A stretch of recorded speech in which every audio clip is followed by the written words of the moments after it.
नमस्कार। Welcome to channel of रचित classes. आज हम बात करेंगे अमालगमेशन के बारे में, जो थर्ड ईयर सेमेस्टर 5 का टॉपिक है। तो अमालगमेशन क्या होता है? अमालगमेशन का मतलब होता है कि जब भी कोई दो कंपनीज होती है, जैसे कि हम समझते हैं ए एंड बी कंपनी, तो A and B both companies are amalgamate, यानी कि दोनों कंपनी कंबाइंड हो जाती है और न्यू कंपनी बन जाती है, जिसका नाम कहते हैं हम सी लिमिटेड। तो इसे जो कहते हैं, ये प्रोसीजर को हम कहते हैं अमालगमेशन। तो अमालगमेशन के अंदर होता क्या है, ये जो दो कंपनीज होती है, company A and company B, ये both are the selling company, ये दोनों सेलिंग कंपनी हो जाती है। और सी कंपनी जो होता है वो परचेजिंग कंपनी हो जाती है। तो परचेजिंग कंपनी क्या करेगी, तो सेलिंग कंपनी क्या करेगी? सेलिंग कंपनी के हिसाब से अगर हम देखा जाए तो सी लिमिटेड को क्या करना पड़ेगा, उसकी कीमत चुकानी पड़ेगी ए लिमिटेड को या बी लिमिटेड को, जिसे हम कहते हैं परचेज कंसिडरेशन। इसे कहते हैं परचेज कंसिडरेशन। ये जो परचेज कंसिडरेशन होता है, यानी कि सी लिमिटेड जो है वो ए या बी लिमिटेड को पैसा देगी। अब वो पैसा किस तरह से देगी वो डिपेंड करता है। इसके अंदर अगर चाहे तो सी लिमिटेड दोनों को कैश में भी पैसा दे सकती है, या फिर सी लिमिटेड दोनों कंपनी को इक्विटी शेयर, अपनी नई कंपनी यानी सी लिमिटेड की कंपनी के शेयर्स भी दे सकती है, डिबेंचर भी दे सकती है, कुछ भी दे सकते हैं। लेकिन ये परचेज कंसिडरेशन कैलकुलेशन कैसे किया जाएगा, तो इसके लिए तीन मैथड होते हैं। एक होता है लमसम मैथड। जो लमसम मैथड होता है उसके अंदर एक फिक्स अमाउंट बता दिया जाता है कि हम आपको क्या करेंगे, इतनी अमाउंट पे कर देंगे, 2 करोड़, 3 करोड़, 5 करोड़, जो भी अमाउंट डिसाइड होगा वो अमाउंट सी लिमिटेड दोनों को दे दिया जाएगा। अब ये लमसम अमाउंट अलग अलग मैथड से हो सकता है या फिक्स अमाउंट बना के दे सकता है। दूसरा जो होता है इसके अंदर वो होता है नेट असेट्स मैथड। जो नेट असेट्स मैथड होता है वो क्या होता है? नेट असेट्स मैथड के अंदर हमारे पास जो मैथड है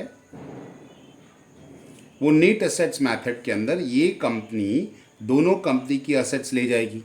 अब जो भी कीमत में ये असेट्स ले जाएगी उसकी कीमत दी जाएगी। वो जो लायबिलिटी ले जाएगी नई कंपनी दोनों पुरानी कंपनी की, वो भी ले जाएगी। तो वो कौन सी कीमत में ले जाएगी, वो सारी चीज़ आपको मेंशन की गई होती है एग्जाम्पल के अंदर। तो अगर ऐसा कुछ दिया है, यानी सी लिमिटेड कौन कौन सी असेट्स या कौन कौन सी लायबिलिटी ले जाती है और कौन सी प्राइस में ले जाती है, उसे कहेंगे नेट असेट्स मैथड। इस तरह से भी हम डिसाइड कर सकेंगे कि सी लिमिटेड कितना पैसा ए या बी लिमिटेड को देगी। तीसरी मैथड जो होती है उसे कहते हैं नेट पेमेंट मैथड। जो नेट पेमेंट मैथड होता है उसके अंदर पेमेंट किस तरह से किया जाएगा वो बता दिया जाता है, उसे कहते हैं नेट पेमेंट मैथड। तो नेट पेमेंट मैथड के अंदर सी लिमिटेड बोलेगी कि भी चलो ए लिमिटेड को बोल देगी कि भी मैं तुझे अब मेरी कंपनी के 2 लाख इक्विटी शेयर दे दूंगा 15 रुपये के प्राइस में, बाकी का कैश दे दूंगा। बी लिमिटेड को बोलता है कि मैं अपनी कंपनी का इक्विटी शेयर दे देता हूँ 5 लाख रुपये, 5 लाख इक्विटी शेयर देता हूँ, 2 लाख के प्रेफरेंस शेयर दे देता हूँ, 1 लाख के डिबेंचर दे देता हूँ। तो इस तरह से जिस तरह से पेमेंट कर रहा है वो अगर पेमेंट मैथड मेंशन की गई है तो उसे समझेंगे हम नेट पेमेंट मैथड। अगर असेट्स ले जाता है और लायबिलिटी जो फिक्स अमाउंट पे ले जाता है वो नेट असेट्स मैथड, और लमसम अमाउंट के अंदर हो जाता है कुछ फिक्स अमाउंट बता दी जाती है कि भी हम ये सारी चीज़ें ये प्राइस में ले जाएंगे, तो उसे कहते हैं लमसम मैथड। ये होगी परचेज कंसिडरेशन की मैथड।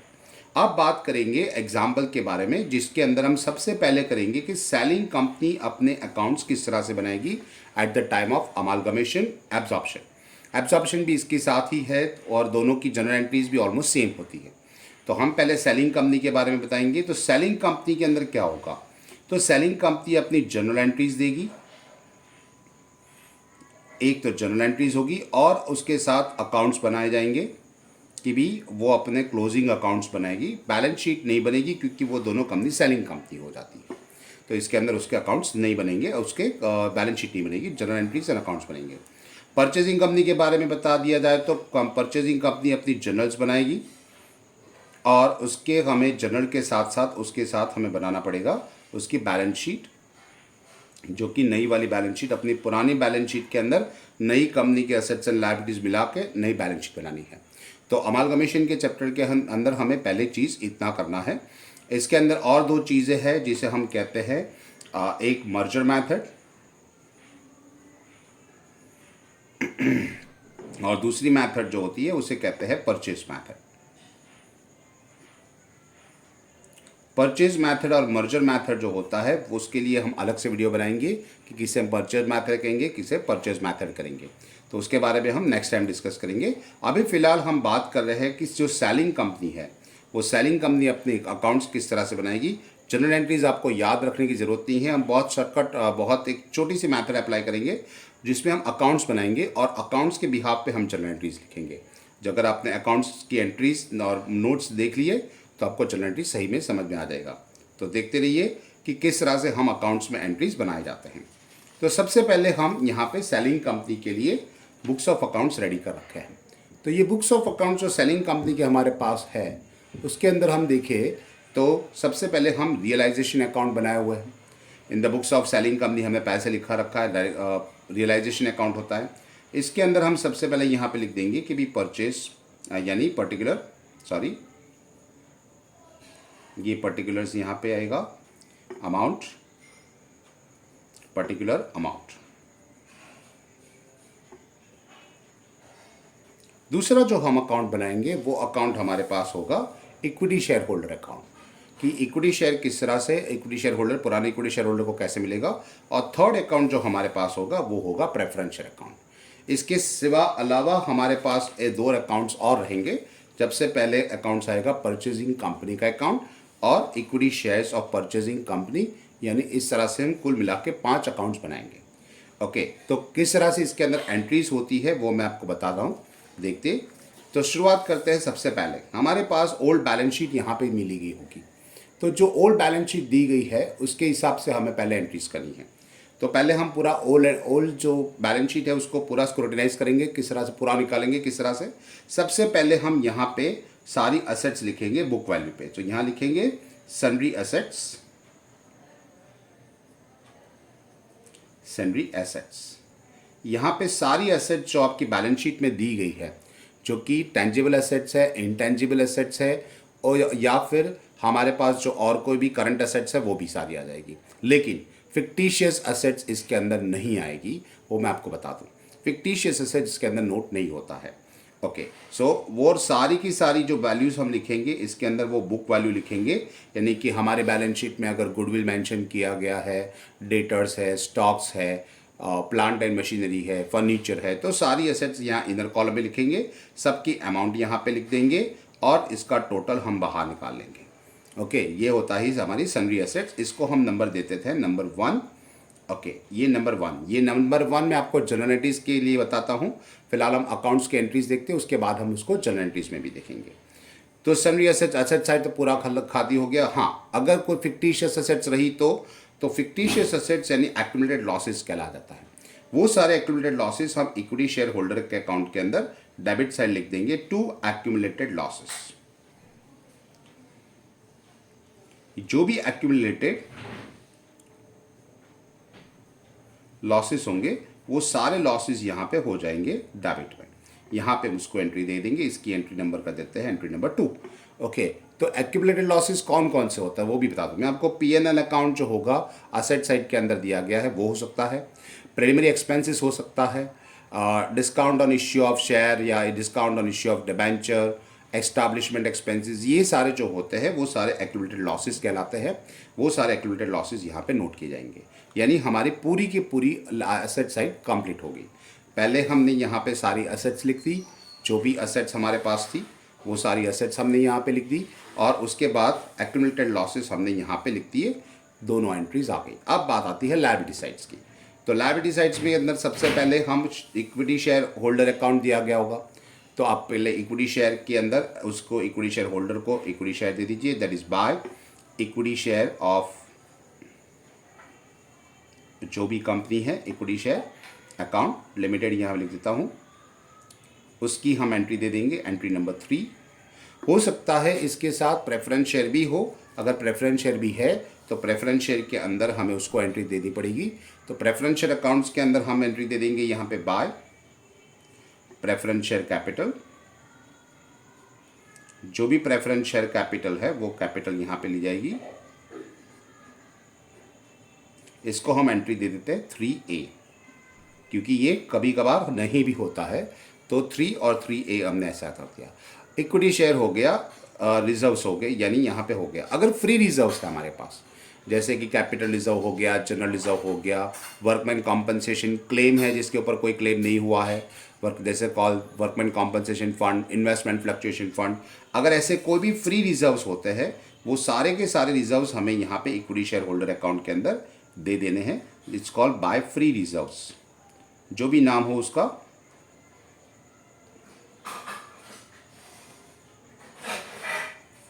ये सारे फ्री रिजर्व्स हम एंट्री नंबर 4 में यहाँ पे लिख देंगे। तो रिजर्व्स भी हो गए हमारे पास। अच्छा, रिजर्व हो जाने के बाद जो भी लायबिलिटीज़ हमारे पास है, क्रेडिटर्स है, बैंक ओवरड्राफ्ट है, डिबेंचर वगैरह जो भी है, वो सारी की सारे लायबिलिटीज़ हम क्या करेंगे, या हमारे पास जो रियलाइजेशन अकाउंट के अंदर है उसके अंदर हम यहाँ लिख देंगे, that is bye sundry liability.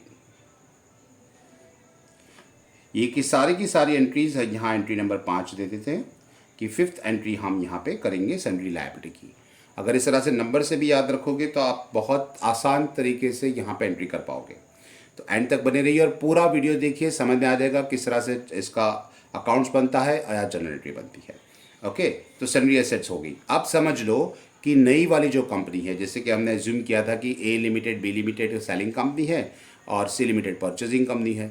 तो अभी परचेजिंग कंपनी क्या करेगी, कुछ ना कुछ रिटर्न में देगी, यानी पैसा वगैरह देगी सेलिंग कंपनी को, उसकी जो भी एसेट्स ले जाती है उसके अगेंस्ट में। तो जो भी प्राइस वो देगी, वो प्राइस हम यहाँ पे लिखेंगे, यहाँ पे हमारे सेलिंग कंपनी के बुक्स ऑफ अकाउंट में, रियलाइजेशन अकाउंट में, यहाँ पे हम नोट कर लेते हैं that is bye purchasing company. जो भी परचेजिंग कंपनी है तो वो परचेजिंग कंपनी के नाम से हम यहाँ पे लिख देंगे, जो भी उसका नाम है, XYZ जो भी नाम है वो नाम यहाँ पे लिख देंगे और इसको दे देंगे एंट्री नंबर 6। और ये परचेजिंग कंपनी का अकाउंट्स हमारे पास ऑलरेडी बनाया हुआ है, तो वो परचेजिंग कंपनी के अकाउंट्स के अंदर हम उसकी एंट्रीज दे देंगे। तो परचेजिंग कंपनी के अकाउंट के अंदर हम यहाँ पे डेबिट में एंट्री दे देंगे, दैट इज टू रियलाइजेशन। जो रियलाइजेशन अकाउंट में एंट्री आएगी उसकी सेकंड इफेक्ट यहाँ आएगी। उसके अंदर हमने जो एंट्री का नंबर दिया है 6 नंबर, वही नंबर हम यहाँ पे रिपीट कर लेंगे, नंबर 6। दोनों की सेम इफेक्ट होता है। तो रियलाइजेशन अब हो गया कि परचेजिंग कंपनी ने ये जो असेट्स ले ली। अब इसको हम बाद में देखते हैं। अब देखते हैं कि जो भी लायबिलिटी कंपनी के पास है, वो लायबिलिटी में से जो नई कंपनी ले जाती है वो तो ठीक है, लेकिन अगर कंपनी नहीं ले जाती है, यानी खरीदने वाली कंपनी जो है सारे लायबिलिटीज़ नहीं दे जाती, तो हमें ये लायबिलिटीज़ पे करनी पड़ेगी। तो जब अब ये लायबिलिटी को पे करेंगे तो हम डेबिट में इसका इफेक्ट दे देंगे, that is to cash and bank. यहाँ पे लिख देंगे कैश एंड बैंक। यहाँ पे कैश एंड बैंक लिख देंगे और एंट्री नंबर कर देंगे 7। अगर लायबिलिटी पे ऑफ है तो यहाँ पे हम ब्रैकेट लिख देते हैं लायबिलिटी पेड। जो भी लायबिलिटी हम पेड करेंगे इसकी एंट्री यहाँ पे आ जाएगी। दूसरी इफेक्ट इसकी कैश अकाउंट में आ जाएगी। तो हम कैश अकाउंट अगर बनाते हैं तो कैश अकाउंट में किस तरह से एंट्री आएगी, चलो हम यहाँ पे कैश अकाउंट भी आपको दिखा देते हैं। सो सपोज हमने ये कैश अकाउंट बनाया हुआ है, कैश एंड बैंक अकाउंट, वो उसके अंदर हम क्रेडिट साइड पे इसकी इफेक्ट कर दे देंगे। हम यहाँ पे कॉलम ड्रॉ कर लेते हैं। तो यहाँ पे हम लिख देंगे that is by realization account.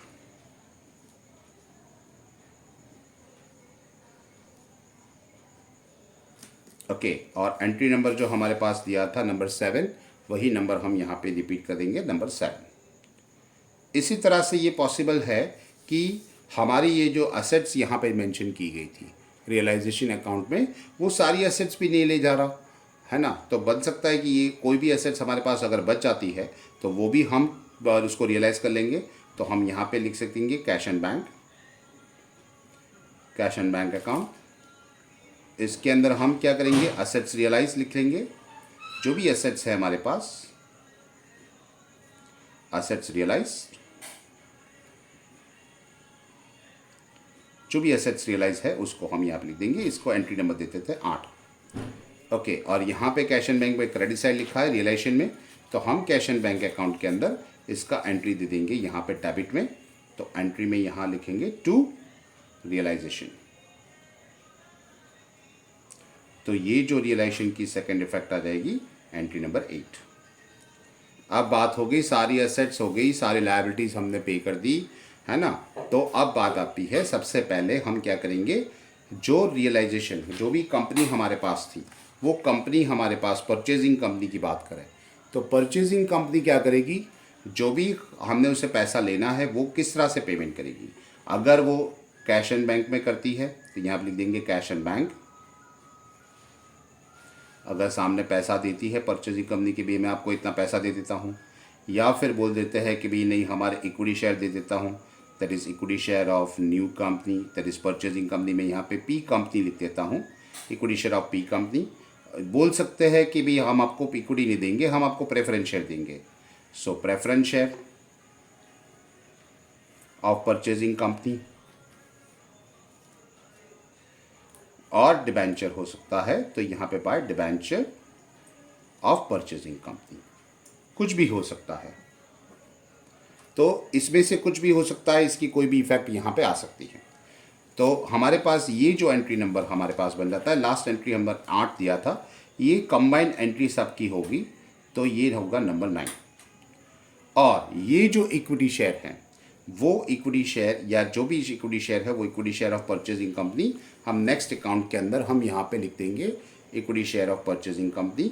इस सिर्फ इक्विटी शेयर का हमने अकाउंट बनाया है, तो यहाँ पे हम लिख देते हैं दैट इज़ टू, यहाँ पे परचेजिंग कंपनी, दैट इज़ जो भी नाम है उसका, वो परचेजिंग कंपनी के अकाउंट में हम यहाँ पे डाल देंगे, दैट इज़ नंबर 9। ये हो जाएगा, सॉरी नंबर 10। ओके, अब यहाँ से वो इक्विटी शेयर पुरानी कंपनी के अकाउंट में चला जाएगा।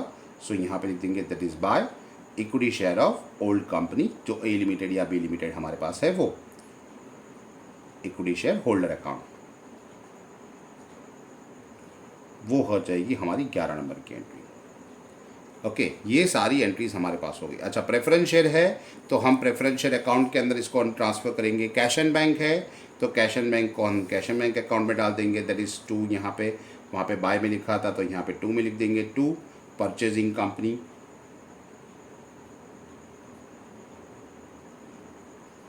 परचेजिंग कंपनी करके हम इसको यहाँ पे एंट्री दे देंगे। अगर डिबेंचर दे रखा है तो डिबेंचर अकाउंट में चला जाएगा, प्रेफरेंस शेयर दे रखा है तो प्रेफरेंस शेयर अकाउंट में चला जाएगा। तो प्रेफरेंस शेयर के अंदर ये यहाँ पे अगर हम प्रेफरेंस शेयर अकाउंट बना रहे हैं तो प्रेफरेंस शेयर अकाउंट के अंदर डेबिट साइड चला जाएगा to preference share of new company,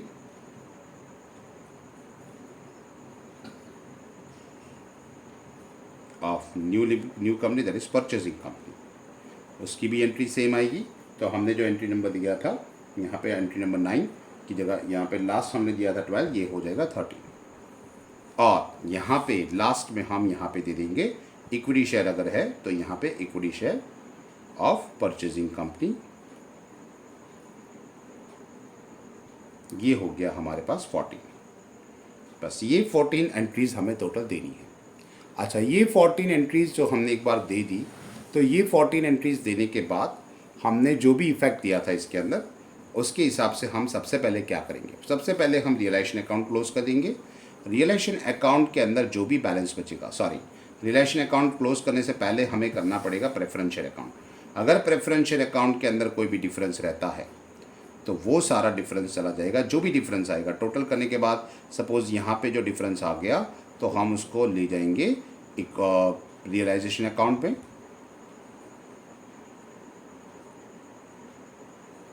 और इस तरफ डिफरेंस आया तो भी हम ले जाएंगे रियलाइजेशन अकाउंट में। उसकी रिवर्स एंट्री हम रियलाइजेशन अकाउंट में डाल देंगे। यहाँ क्रेडिट है तो रियलाइजेशन अकाउंट में डेबिट चला जाएगा, और यहाँ पे सपोज़ हमने यहाँ पे डेबिट के रखा है तो हम इसकी एंट्री रियलाइजेशन अकाउंट के अंदर हम क्या कर देंगे, रियलाइजेशन अकाउंट के अंदर डाल देंगे पूरे का पूरा यहाँ पे क्रेडिट में, राइट।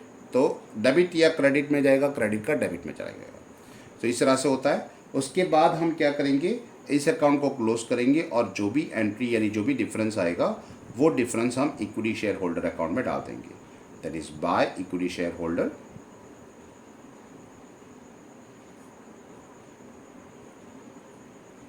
या फिर यहाँ पे टू भी हो सकता है इक्विटी शेयर होल्डर। इसकी क्रॉस इफेक्ट हम क्या कर देंगे, इक्विटी शेयर होल्डर अकाउंट के अंदर डाल देंगे। और लास्ट में ये जो प्रॉफिट यहाँ पे आया दैट इज बाय रियलाइजेशन, समझ लेते हैं कि प्रॉफिट आ रहा है तो बाय रियलाइजेशन यहाँ पे हम डाल देते हैं उसको। इसका भी हमें एंट्री नंबर देना होगा, लेकिन हम यहाँ पे एंट्री देते हैं, डायरेक्टली लिख देते हैं। तो इक्विटी शेयर अकाउंट हमारा यहाँ पे टैली हो जाना चाहिए, यानी कि दोनों साइड का टोटल हमें मैच कर देना चाहिए। जब तक ये टोटल मैच नहीं कर रहा तब तक समझ लो कि आपके एग्जाम्पल के अंदर कुछ ना कुछ गड़बड़ है। तो ये हमने 5 अकाउंट्स बनाए थे, जो अकाउंट्स में किस तरह से एंट्री दी जाती है वो सारी एंट्रीज मैंने आपको दिखाई है।